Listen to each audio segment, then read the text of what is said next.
This one's worth sticking around for.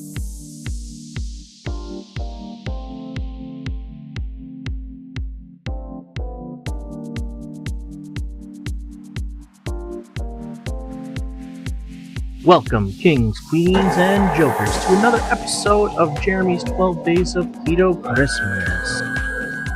We're starting off with softened cream cheese. Room temperature makes this way easier.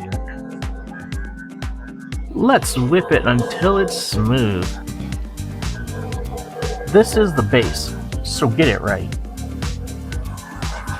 You can never rush the foundation. Every good hand starts with a solid stack. Get this creamy now, so everything else plays smooth later. Spice blend going in. This starts building the flavor. Garlic puree goes in next.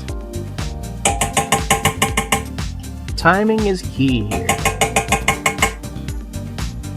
More garlic is never a bad thing. Just a touch of liquid smoke. Think background flavor, not a bonfire. Enough to whisper. Shuffle everything together first. Now we raise with cheddar. But that's not all. Save half for later. Trust the play. Celery goes in for that crunch. Texture matters as much as flavor. You want contrast in every bite. Now for the jalapeños and cayenne peppers. Make sure we save half for the outside. Controlled heat wins the long game. In comes that beautiful bacon. It's smoky, salty, and it's always welcomed. Save some. We're not done yet. This is starting to look and taste dangerous. Another quick shuffle.